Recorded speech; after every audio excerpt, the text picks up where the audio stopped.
అందరికీ నమస్కారం. మాది షైన్ అడ్వాన్స్డ్ హోమియో క్లినిక్ వనస్థలిపురంలో ఉంది. ఈరోజు మనం రైస్ గురించి తెలుసుకుందాం. మార్కెట్లో చాలా వెరైటీస్ ఆఫ్ రైస్ ఉన్నాయి. ఏది మంచిది ఏది చెడు అనేది తెలుసుకుందాం. రైస్ అనేది మనకు కేవలం ఆహారం మాత్రమే కాదండి.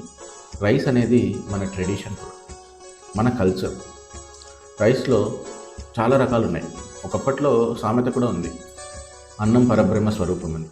అంటే అన్నాన్ని దేవుడితోటి పోల్చిన సందర్భాలు కూడా ఉన్నాయి. సో రైస్లో చాలా రకాలు ఉన్నాయి. ఏ రైస్ ఎవరికి మంచిదో తెలుసుకుందాం. ఇది మనం ముందు తెలుసుకునే ముందు, ఏ రైస్ దేనికి మంచిది అని తెలుసుకునే ముందు మనం గ్లైసెమిక్ ఇండెక్స్ అని ఒకటి తెలుసుకోవాలి. దాన్ని మనం GI అనుకుందాం. ఈ GI అనేది మనం ఏదైనా పదార్థం తింటే అది అరిగి బ్లడ్లోకి వెళ్ళి షుగర్ లెవెల్స్ పెంచే స్కేల్ అన్నమాట. ఏది తింటే మనకి తొందరగా బ్లడ్ షుగర్ లెవెల్స్ పెరుగుతాయి, ఏది తింటే బ్లడ్ షుగర్ లెవెల్స్ లేట్గా పెరుగుతాయి అనే దాన్ని ఈ GI తోటి మనం మెజర్ చేస్తాం. దీని పేరు ఏమంటే గ్లైసెమిక్ ఇండెక్స్ అంటాము. ఇది ఎక్కువగా ఉంటే తిన్న వెంటనే బాడీలో షుగర్ లెవెల్స్ పెరిగిపోతాయి. ఇది తక్కువగా ఉంటే తిన్న చాలాసేపటికి నిదానంగా షుగర్ లెవెల్స్ పెరుగుతాయి. సో గ్లైసెమిక్ ఇండెక్స్ అనేది 50 కంటే తక్కువ ఉన్న ప్రొడక్ట్స్ షుగర్ లెవెల్స్ లేట్గా పెరుగుతాయి. 70 కంటే ఎక్కువగా ఉన్న ప్రొడక్ట్స్ షుగర్ లెవెల్స్ వెంటనే పెరుగుతాయి. ఇదొక్కటి గుర్తుపెట్టుకోండి. ఇప్పుడు మనకి మార్కెట్లో దొరికే రైస్లో చాలా రకాల రైసెస్ ఉన్నాయి. అవి ఏంటంటే white rice, brown rice, red rice, black rice, parboiled rice, Matta rice. ఇవి కామన్గా మనకి దొరుకుతూ ఉంటాయి. First one white rice. గుర్తుపెట్టుకోండి, దేని విలువ దానికి ఉంటుంది.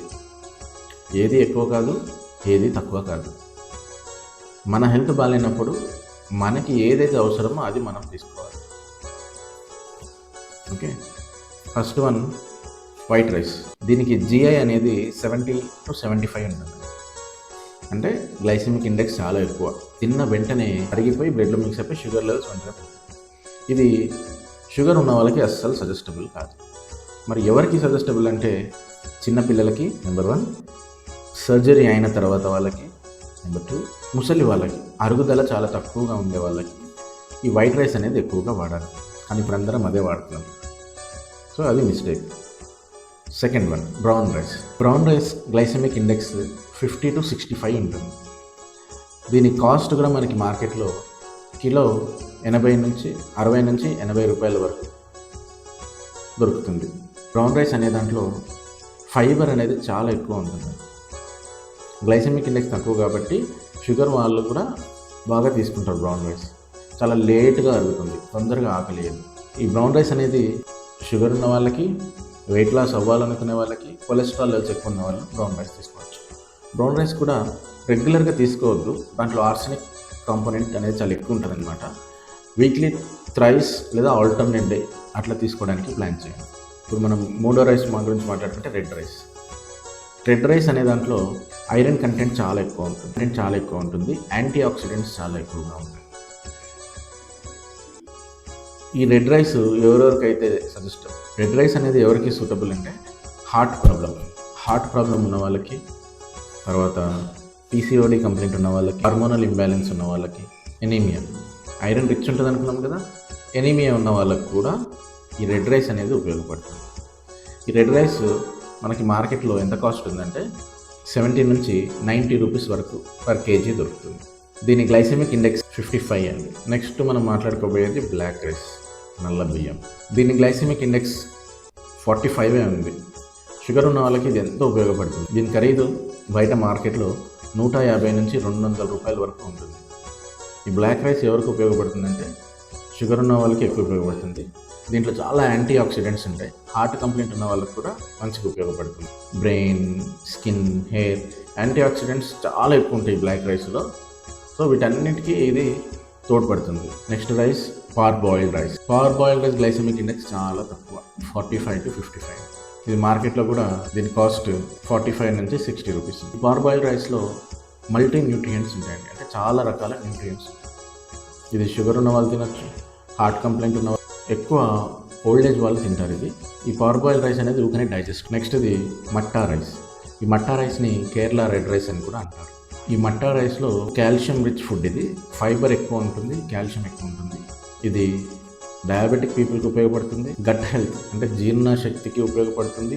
బోన్ హెల్త్ ఎముకల గట్టిదనానికి కూడా ఉపయోగపడుతుంది.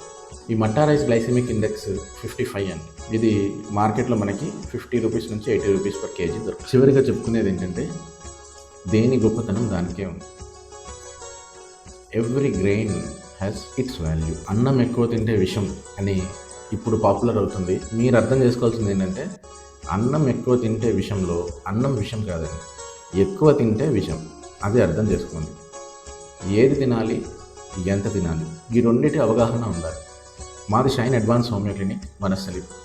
మేము మా దగ్గరకు వచ్చే పేషెంట్స్కి వాళ్ళ హెల్త్ కంప్లైంట్తో పాటు వాళ్ళు ఏం తినాలి, ఏం తినకూడదు, ఎంత తినాలో కూడా డైట్ అనేది క్లియర్గా రాసిస్తాము. ఎందుకంటే diet is the first medicine. A system అయినా సరే, మీరు అల్లోపతి మెడిసిన్ వాడినా, హోమియో వాడినా, ఆయుర్వేద వాడినా, అందరు గుర్తుపెట్టుకోవాల్సింది ఏంటంటే ఆహారం అనేది ఫస్ట్ మెడిసిన్. మనం ఏం తింటున్నాం, ఎంత తింటున్నాం, రెండు ఇంపార్టెంటే అండి. ఏం తింటున్నామో ఇంపార్టెంట్, ఎంత తింటున్నామో కూడా ఇంపార్టెంట్. సో జాగ్రత్తగా గ్రహించి, జాగ్రత్తగా గమనించుకొని, మనం ఏం తినాలో తెలుసుకొని, ఎంత తినాలో తెలుసుకొని తినండి. మీ హెల్త్ కంప్లైంట్స్ అన్నీ చిన్నగా సాల్వ్ అవుతాయి. ఓకే, ఎప్పటి నుంచో వచ్చిన కంప్లైంట్స్ ఇట్లా డైట్ మార్చంగానే వెళ్ళిపోవాలంటే కాదండి. చిన్నగా మీరు మారండి, హెల్త్ కూడా చిన్న చిన్నగా నార్మల్ అయిపోయి. Signing off, this is doctor Ratna Kishore.